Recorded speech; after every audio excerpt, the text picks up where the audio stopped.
ya lo que es ocultación es básico, chicos, ¿ya? Todo estudiante de medicina tiene que saber dominar esa parte, saber escuchar, saber darse cuenta cuándo está rítmico, cuándo está arrítmico, ¿ya? Si tienen dudas pueden comparar con las agujas del reloj, el ritmo, ¿ya? Si hay, no pueden contar la frecuencia cardíaca porque a veces los ritmos son muy variados, pueden tener un minuto, ya tomarse ese tiempo. Si no escuchan, pueden buscar otro foco, vamos a ver los focos, los cuales les van a explicar mejor, ¿ya?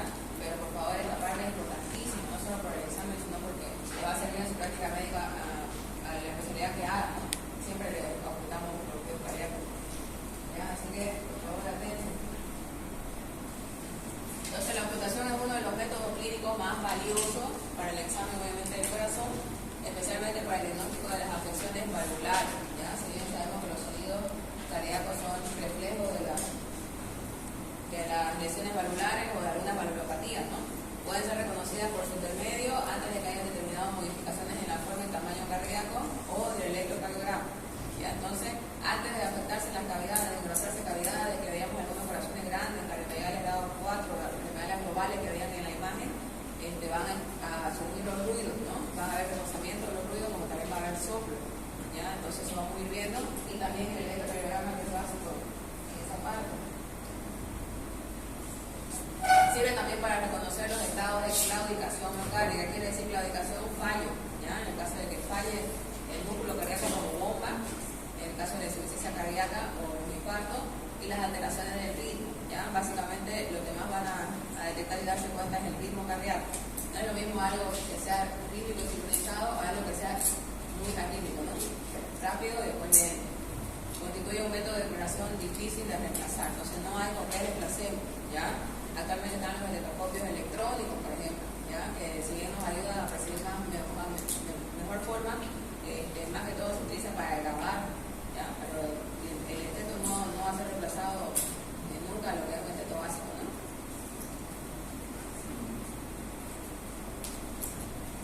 Hay una serie de normas básicas que no pueden obviarse, es decir, no podemos olvidarnos a la hora de apuntar para que podamos hacerlo de forma correcta, ¿ya?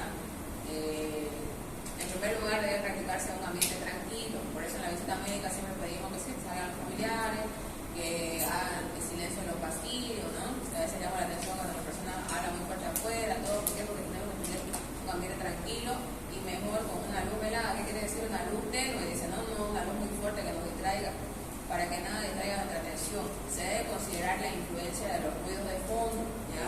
Si le toca apuntar a un paciente, no sé, le dicen de favor un familiar y está en una fiesta, obviamente no lo van a hacer de forma adecuada, ya tienen que llevarlo a cuarto, lejos de la música, lejos del ruido, callar a todos para poder concentrarse en lo que están escuchando.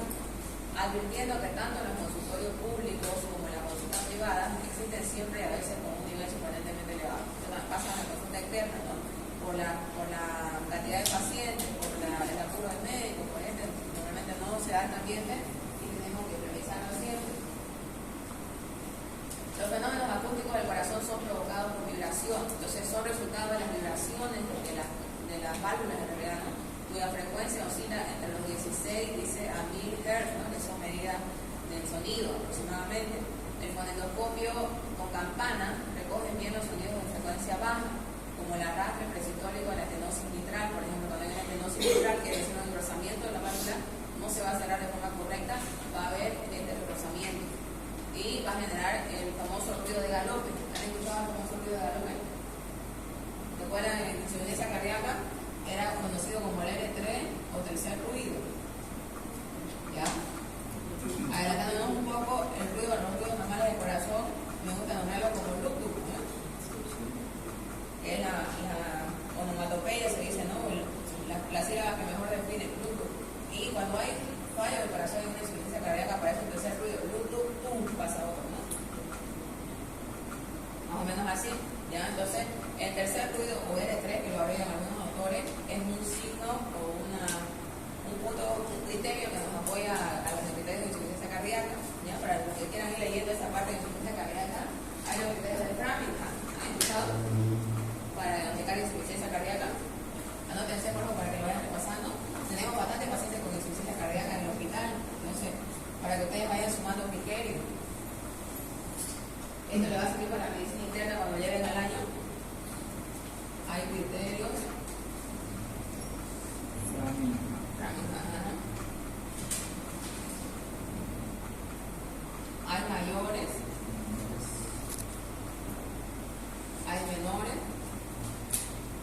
y hay uno que puede ser mayor o puede ser menor. ¿Ya? A ver, ¿alguien se anima a ir diciendo algo de lo que haya leído? ¿Cómo le quizás? O Fernando, que lo voy a ir animando. El L3, ¿no? Estábamos hablando del L3 o tercer ruido. ¿Qué más? ¿Habrá leído algo de esto? Crepitante. ¿Cuál? Detectores, ahí lo está viendo, ¿no? Los famosos detectores crepitantes, ¿no? ¿Qué más? A ver. Presión venosa central. ¿Cuál? Edema agudo de pulmón, ¿no? El criterio menor, perdón. A ver, me está dictando mal entonces. Ya, lo van a repasar esto con calmita porque si bien no está en la materia, pero lo utilizamos en la práctica médica bastante para diagnosticar insuficiencia cardíaca. Y el diagnóstico se hace con un criterio mayor y dos menores, ¿no? ¿Cómo lo tienen ahí?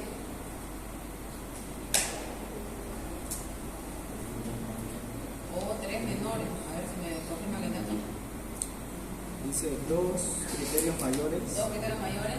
O un criterio mayor y dos criterios menores. Y entonces dos criterios mayores solo. Sí.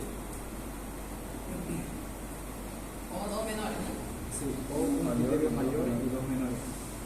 Ya, entonces sí. Ya, entonces si tiene, por ejemplo, el tercer ruido de edema agudo de pulmón, ya es una insuficiencia cardíaca, ¿no? O si tienen edema agudo inferior, por ejemplo, un negativo, un menor, ¿qué más otro menor? Tos nocturna. Tos nocturna, que no puede confundir obviamente con el respiratorio, más un edema agudo de pulmón y vaya a ser, ¿no? Y el criterio que les decía que era mayor o menor es el del edema, ¿no? El de la pérdida del peso, ¿ya? Aquel paciente que pierde el peso más de 4.5 kilos o 48 horas de diurético, o sea, con 2 días de diurético, se considera que puede ser un mayor o menor, de acuerdo a sus criterios que vayan cumpliendo, él se acomoda, pero hace diagnóstico, ¿ya? Todos los criterios de tracking no me hay leyendo. Los dos ruidos cardíacos normales se perciben por igual con la campana que con el diafragma, con la salvedad de que este último se capta mejor el elemento pulmonar del segundo tono. El segundo tono tiene un desdoblamiento fisiológico que vamos a ver, que es como un reforzamiento por la parte pulmonar. Entonces, esto es básico, ¿ya? Todo estudiante de medicina tiene que dominar. Hay 5 focos de ocultación valvular que no corresponden exactamente a su proyección anatómica, ¿ya? ¿Qué quiere decir? Que, por ejemplo, teníamos acá las cavidades cardíacas, más o menos así, de acá sale la pulmonar, de aquí sale la aórtica, o la aorta. Entonces dice que no corresponden a su proyección cardíaca, ¿no? ¿Qué quiere decir proyección? Hacia dónde va la sangre, ¿no? El flujo de sangre. Por ejemplo, la tricurtidia, la sangre pasa de la aurícula derecha a la aurícula, para el ventrículo derecho, ¿no? Entonces su proyección de la válvula tricurtidia va a ser para abajo, ¿ya? ¿Por qué? Porque el flujo de sangre va para allá. Entonces cualquier soplo o alteración que haya acá se va a reflejar para abajo, ¿ya? En cambio la pulmonar sabemos que el flujo de sangre va hacia arriba, ¿no? Entonces cualquier alteración que haya en la pulmonar, la proyección va a ir hacia allá, ¿no? Normalmente va a ir a cuello o va a ir a axila, de acuerdo a lo que vamos viendo. Se ubican en esto, ¿no?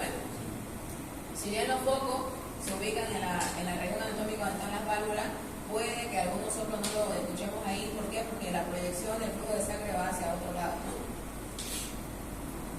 Van a ver, algunos soplos lo vamos a escuchar en la axila, otros lo vamos a escuchar en el cuello.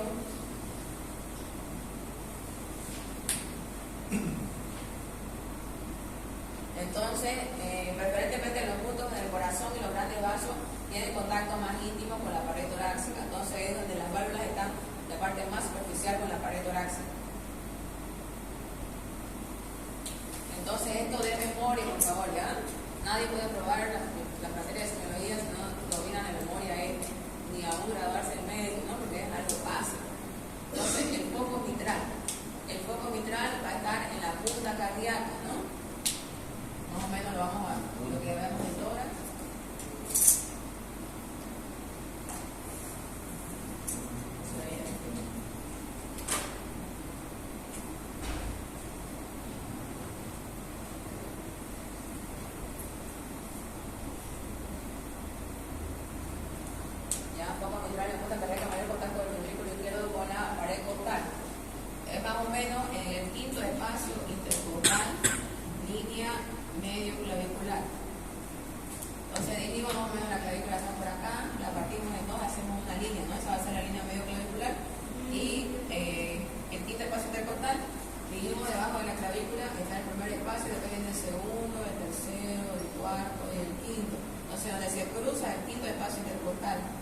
angular, ahí va a estar el foco mitral que va a corresponder a lo que veíamos en la palpación, el choque de punta, ¿no? El choque del latido cardíaco. ¿Ya? La pequeña. Exactamente, ya en los hombres, pero en las mujeres lamentablemente no se puede, ¿no? Tienen que tratar de palpar simplemente. Ahora el foco aórtico, en el segundo espacio de intercostal, pero del lado derecho, junto a una línea paraesternal, ¿ya? O junto al esternón. Entonces más o menos a este lado está el foco aórtico. Aquí vamos a dibujar el esternón.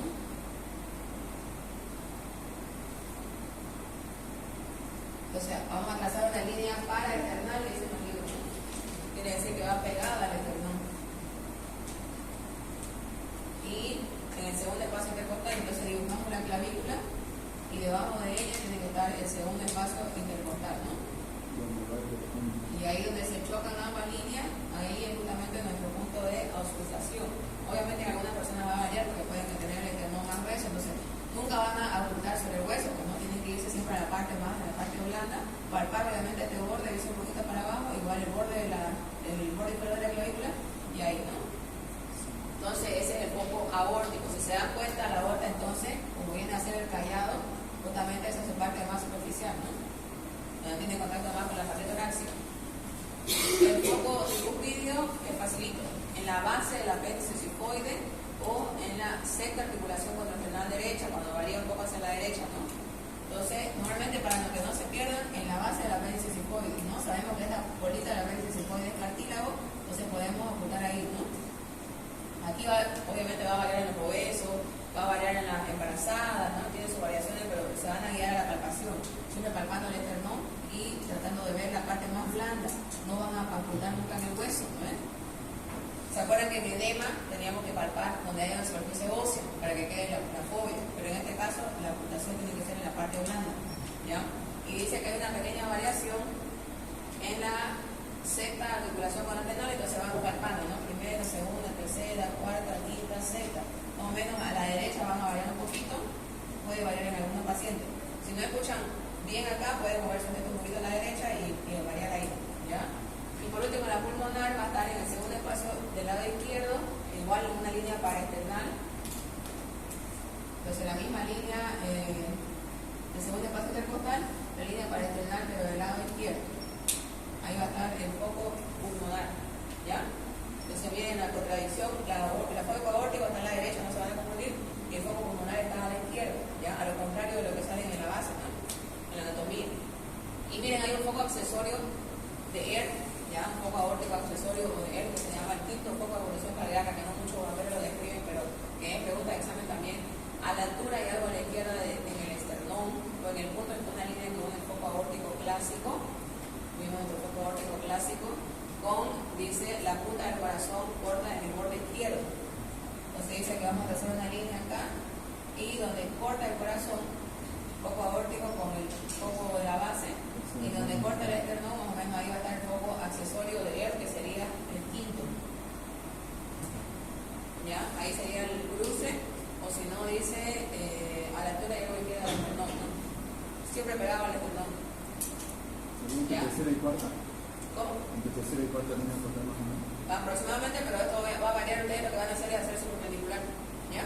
Pero igual la línea dice, ¿no? Los libros algunos, tercero y cuarto paso intercostal, pero línea paraesternal, pegada, no a la línea clavicular, ¿ya? Ahí vamos a ver que es un punto importantísimo que se van a ir varios hombros, ¿ya? Por eso no se tienen que olvidar de apuntar eso. Muchas veces en la práctica no lo hacemos, pero es importante, ¿ya? Ustedes están aprendiendo. ¿Se entiende esto? Hay alguien que no entienda para que lo repitamos. No quiero que se vayan sin aprender porque esto es básico, ¿ya? Es básico para la carrera. ¿Se entendió todo? Doctora, en la práctica con las personas con obesidad o, por ejemplo, personas embarazadas, tanto con el crece la mama, ¿cómo se podría enfrentar? En las mujeres lo que pueden hacer es levantar la mama, ¿ya? Porque obviamente muchos la van a tener péndulas y grandes, ¿no? Se la levantan, obviamente, pero tienen que presentarse, pedir permiso, ponerse ¿se acuerdan? Para palpar, ¿no? Poner la temperatura de la piel, no tienen que estar tocando con las manos frías. Sobre el teto igual tienen que calentarlo, ¿ya? No, porque si le ponen el frío va a evitar la paciente y no se va a dejar, ¿no? Entonces mucho va a depender cómo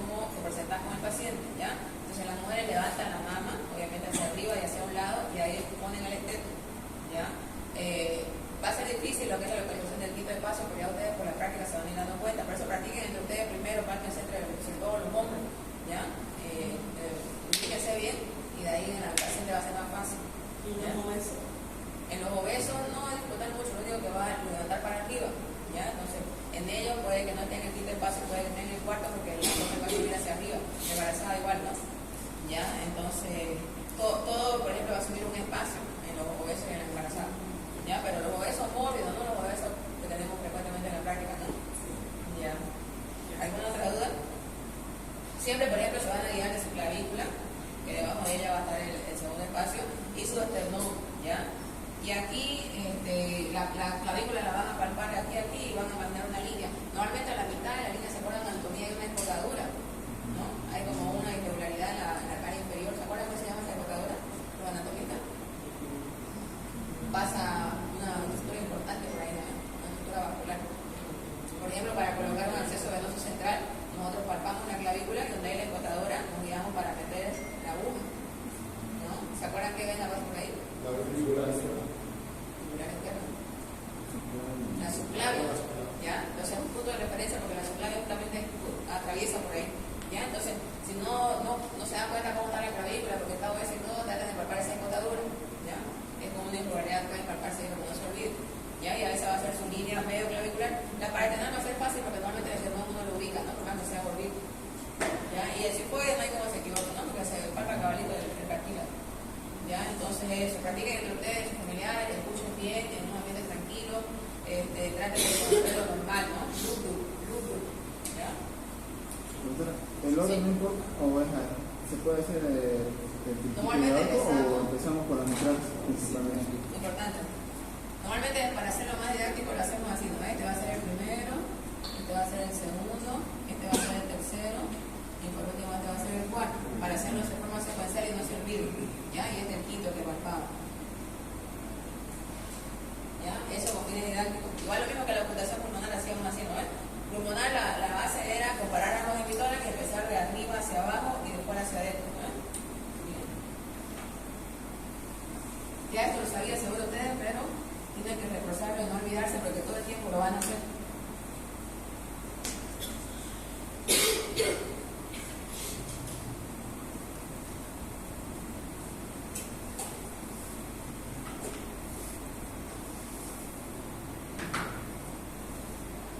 Entonces ahí estaba ocultando, ¿no? Dice focos cardíacos de ocultación. El A va a ser el vitral, que veíamos, ¿no? En el quinto espacio intercortal, línea medio clavicular. Ahí se lo haciendo sobre la mama porque obviamente la mama no está tan voluminosa, ¿no? Entonces está ocultando. B, el aórtico que veamos al segundo espacio intercortal derecho, línea parasternal.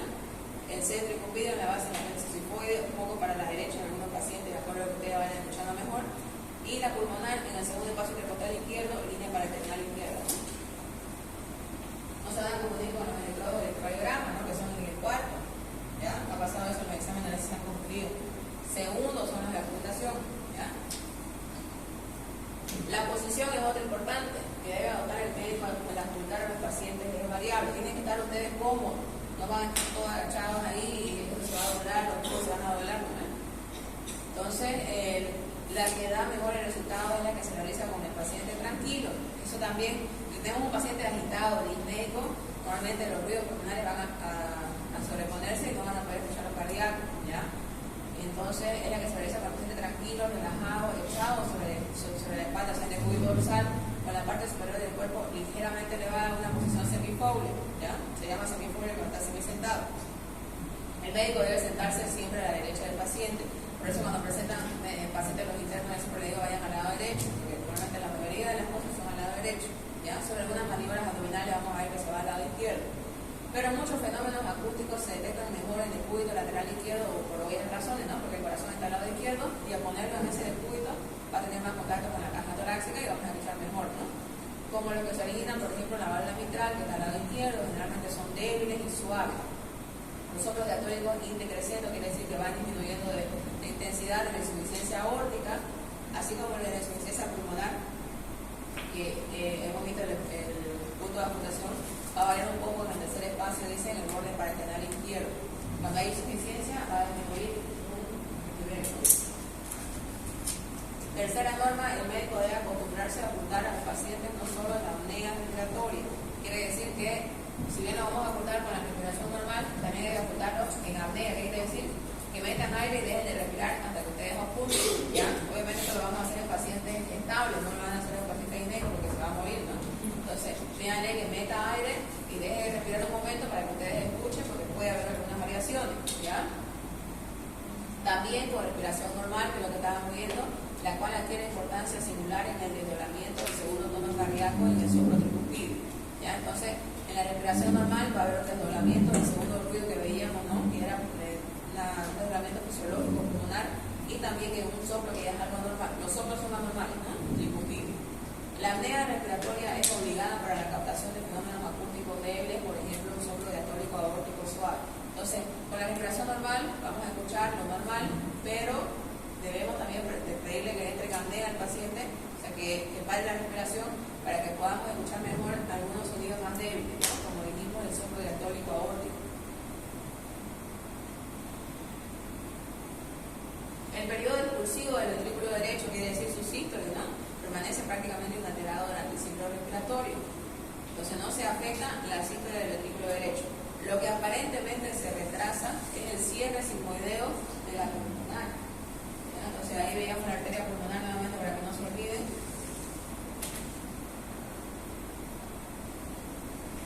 Entonces las aurículas ventriculares, válvulas eran entre aurícula y ventrículo y las sigmoideas eran de las arterias, ¿no? La pulmonar y la aórtica.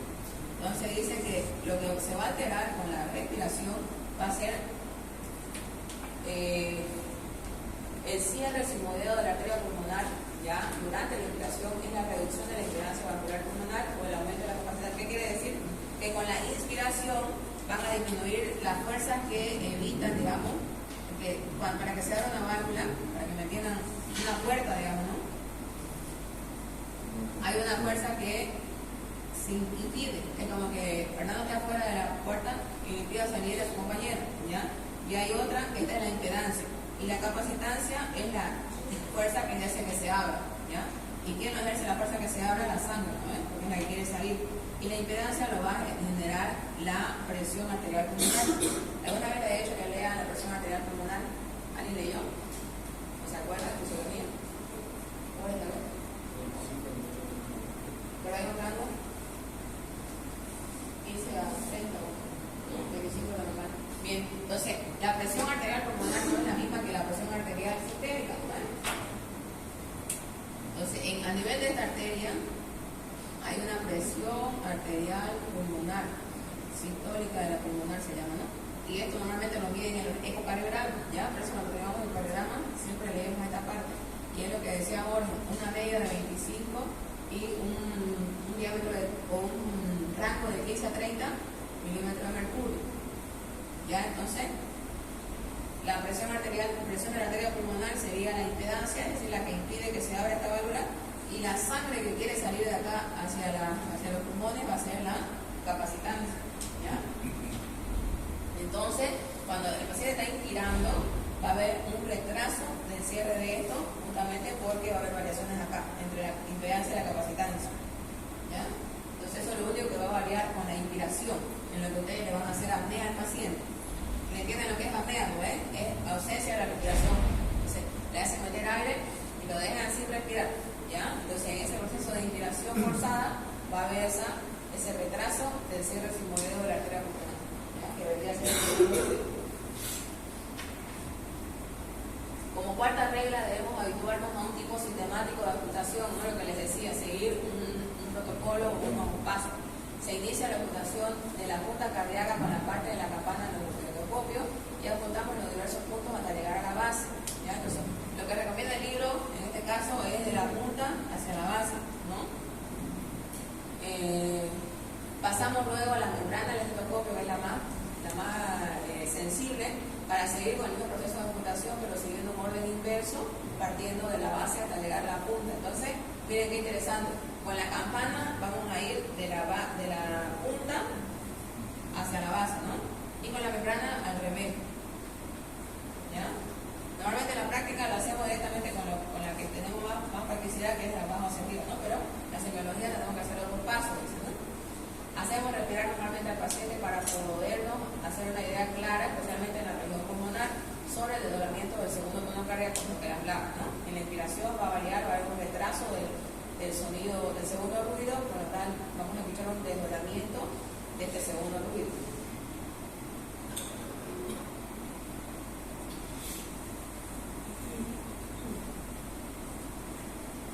Dice, es preciso que en cada punto de apuntación sigamos un orden sistemático al prestar atención a los distintos fenómenos acústicos.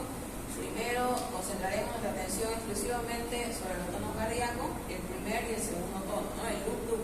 Estudiaremos entonces todas sus características, la intensidad, su punto máximo, quiere decir el punto máximo donde vamos a escuchar, la existencia eventual de desdoblamientos, todo ello en cada uno de los puntos de la apuntación que vamos viviendo.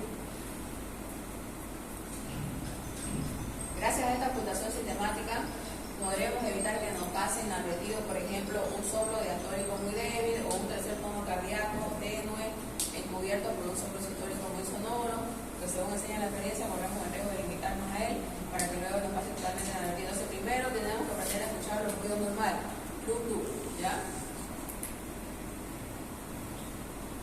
Y para terminar, tenemos un largo y paciente entrenamiento del oído y un perfecto conocimiento de la dinámica cardíaca son absolutamente necesarios para que la audición conduzca a conclusiones patogénicas fundamentales y utilizables. ¿Ya? Mañana lo que vaya, entonces vamos a escuchar primero lo normal. ¿Ya? Ya el efecto bueno si tienen lo que tengan sus limas, ¿ya? Yo sé que algunas veces tienen los cardiológicos, uno mejor. Si tienen uno en el grupo, lo reta todo, ¿no? Te lleven ese alcohol, chicos, ¿ya? Porque están circulando bastante virus respiratorio. ¿Ya? Llévense si pueden, la lista de 95 y un alcohol personal para que se puedan compartir cosas, ¿no? El endoscopio se prefiere que lo desinfecten las olivas, ¿no? Y también la membrana para buscar al paciente. Entonces, entrenamiento lo básico, dice, son necesarios para que la audición conduzca a conclusiones patológicas fundamentales, para que se den cuenta cuál es lo fisiológico y cuál es lo patológico. Entonces, ruidos cardíacos normales suceden con ritmo uniforme, ya quiere decir al mismo tiempo. No van a variar. Primer ruido es de tono más bajo, o sea, quiere decir que es más grave, ¿no? Un timbre suave, larga duración. A mí me gusta más el loop, ya que ese loop, pues tiene un poquito más de duración. Se genera por el cierre de las válvulas aurículo-ventriculares, ¿no? Eso no se olvida, eso es fisiología. Por el cierre de estas, ¿no? Ya, la mitral y la tricuspidia durante la sístola ventricular, más las vibraciones provocadas por la contracción muscular. Obviamente, como es simple, entonces todo esto se va a vibrar, ¿no? Y la posible expansión de las paredes de los grandes vasos se percibe mejor en la región de la punta, ¿ya? Los grandes vasos, entonces, que serían los que salen por acá, igual van a vibrar por eso y más se van a escuchar en la punta, ¿no? En este caso. Y el segundo ruido es más corto, ya esa es la característica, es más corto, es más agudo, y coincide con la diástole ventricular por el cierre ya de las válvulas sigmoideas, ¿no? Que son las que vimos, la pulmonar y la aórtica. Como estas sabemos que tienen un menor diámetro, entonces son más, el ruido más corto y más agudo, ¿no?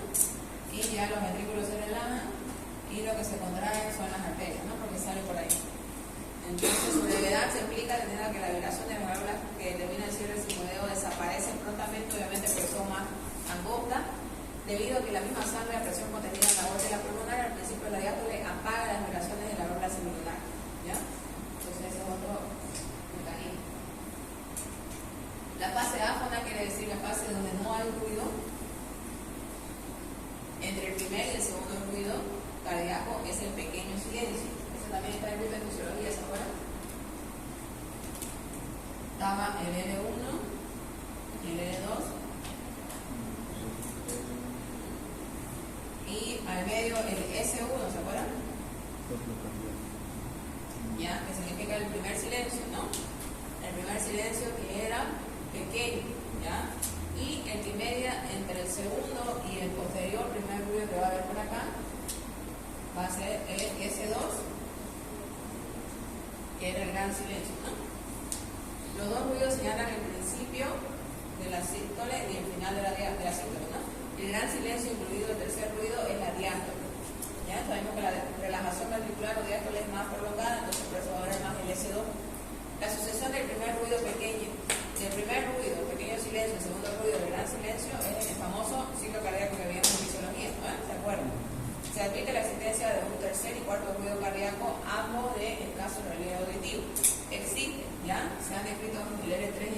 L4, pero el L3 es muy débil, ¿ya? Normalmente por la rapidez de ciclo cardíaco no lo escuchamos y se va a hacer más intenso en caso de insuficiencia cardíaca que veíamos, ¿no? Va a aumentar la intensidad y ahorita ya lo van a escuchar mejor. Y va a generar el famoso ruido de galope.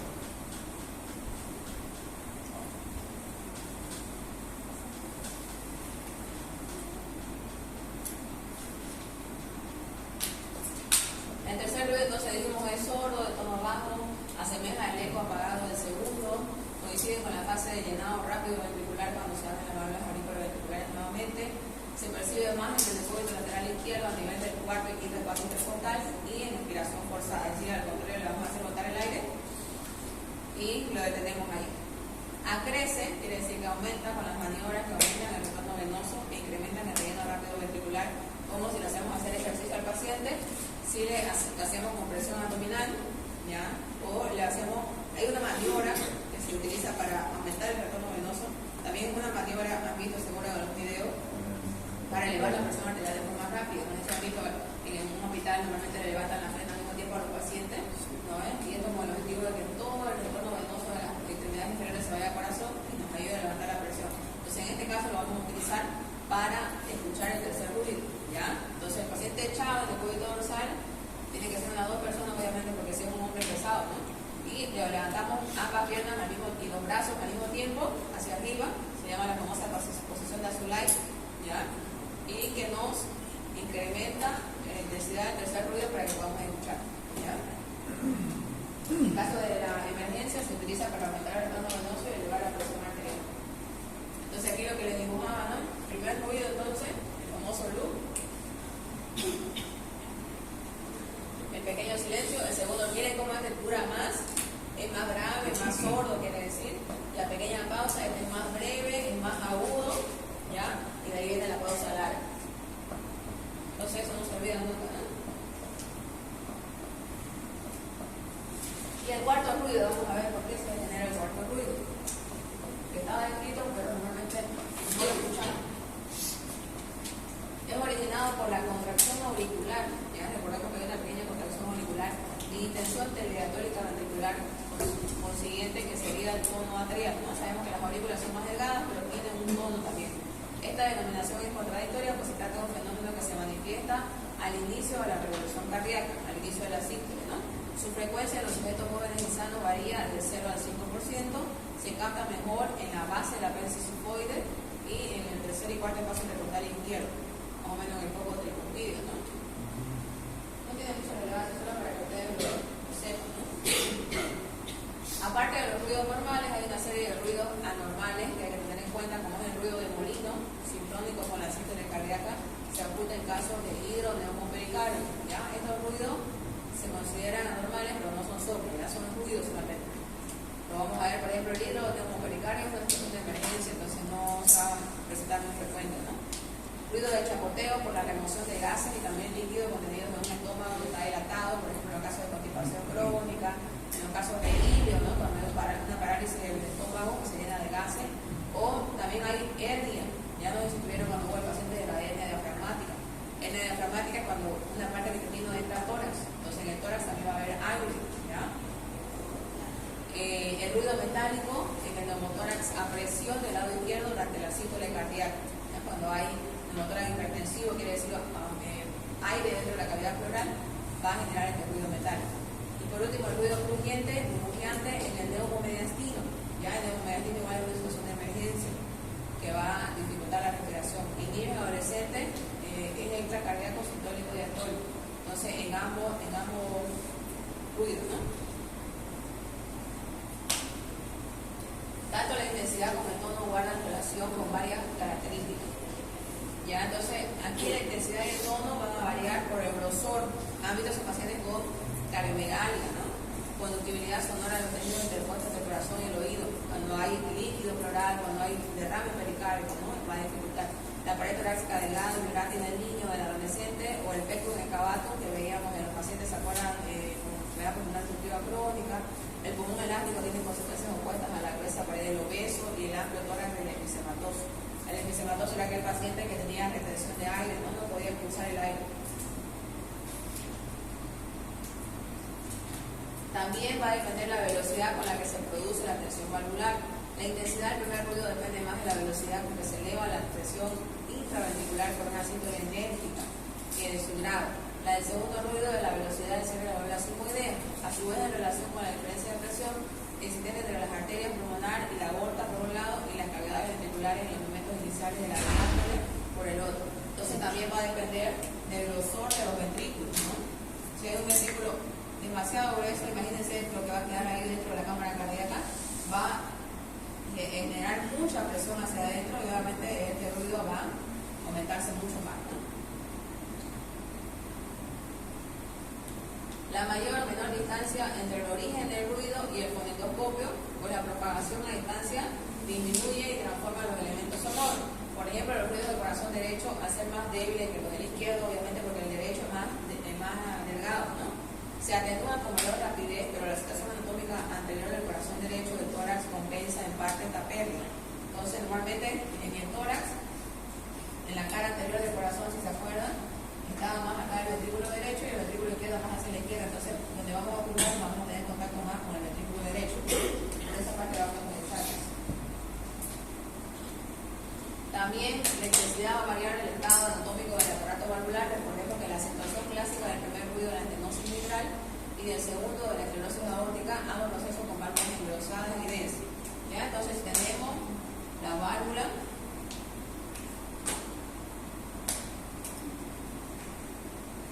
¿Se acuerdan? La mitral solamente tenía dos válvulas, ¿no? Más o menos. Entonces, si al cerrarse, imagínense esto tan grueso, o está deformado por una fiebre reumática, una gastritis reumática, entonces, al pasar la sangre por ahí, va a hacer mayor intensidad del ruido, ¿no? Interferencia de la contracción ventricular con la posición de las válvulas auriculoventriculares. Esta interferencia depende esencialmente de la cronología recíproca de las contracciones auriculares y ventriculares, es decir, de la duración del espacio PR. ¿Ya? En el electrocardiograma es más o menos lo básico que tenemos que ver. El espacio PR, ¿se acuerdan que es? O el intervalo PR incluye la onda P y el inicio de la onda R, ¿no? Del complejo. Entonces, en este espacio sí, obviamente va a haber en un latido de este tamaño, y en el otro latido vamos a tener más prolongado, como en el bloqueo que vamos viendo después. Va a variar también la intensidad, ¿no? Porque este va a ser más intenso y este va a ser un poco más débil por su duración. La onda sanguínea enviada por la aurícula al interior del ventrículo, ya cuando pasa la aurícula al ventrículo, a medio llenar por la contracción de sus paredes, choca contra la pared y la sangre contenida en su cavidad, determinando ondas sanguíneas del proceso, ¿no? Va a haber cierto flujo retrógrado, flujo hacia atrás, que levantan las válvulas auriculoventriculares y aproximan entre sí su borde libre. Entonces siempre existe un poco de reflujo fisiológico, obviamente por la turbulencia y por la presión que aumenta dentro de los ventrículos. Y hasta ahí sería el día de hoy, ¿ya? Lo normal primero, ¿ya? La persona se escuchar, por favor, practiquen entre ustedes, los familiares, y mañana vamos a tratar con los pacientes normales, ¿ya? Para que puedan